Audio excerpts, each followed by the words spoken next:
Hello বন্ধুরা, তোমরা সবাই কেমন আছো? আশা করি সবাই ভালো আছো। তো কালকে আমরা আমাদের ক্যাফেতে বসেছিলাম, হঠাৎ করে প্ল্যানিং হলো কিছু করা যাক। তো কি করব সেটা ভেবেই হঠাৎ মনে আসলো যে রাস্তার বন্ধুদের জন্য কিছু করা যাক।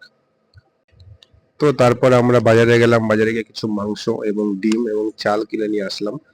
এগুলো কিনে আনার পরে আমরা চালটাকে সিদ্ধ করে নিলাম, ভাতে পরিণত করলাম। তারপরে ডিম সিদ্ধ করলাম। ডিম সিদ্ধ করার পরে আমরা মাংসটাকেও রান্না করে নিলাম। তারপর আমরা ভাতগুলোকে একটা গামলায় নিচ্ছিলাম, নামিয়ে নিচ্ছিলাম।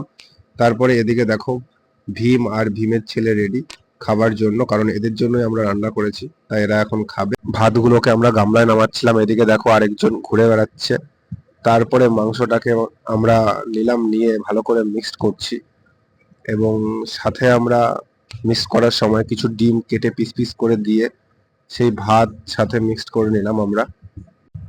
ভাত রান্না করার সময় একটু বেশি পরিমাণে সেদ্ধ হয়ে গেছিল, তাই আমরা একটা বড় খুন্তি নিয়ে ভালো করে মাখানোর চেষ্টা করছিলাম। আর এতটাই গরম ছিল যে আমাদের যে কুক সম্রাট, সে এসে লাস্টে বড় খুন্তি দিয়ে একটু নাড়িয়ে দিল।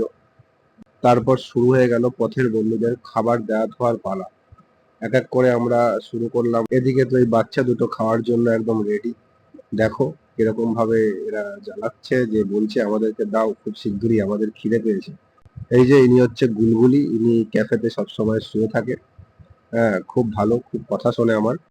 তো তারপরে আমরা নিয়ে ধীরে ধীরে বেরিয়ে গেলাম রাস্তার দিকে। রাস্তায় যাওয়ার পরে রাস্তায় যারা ছিল তাদেরকে শুরু করলাম দেওয়া। তো এরকম ছোট ছোট কাজগুলো করতে খুব ভালো লাগে। তো আশা করব আগামীতে আরো করব আমরা, যতটা আমাদের পক্ষে সম্ভব।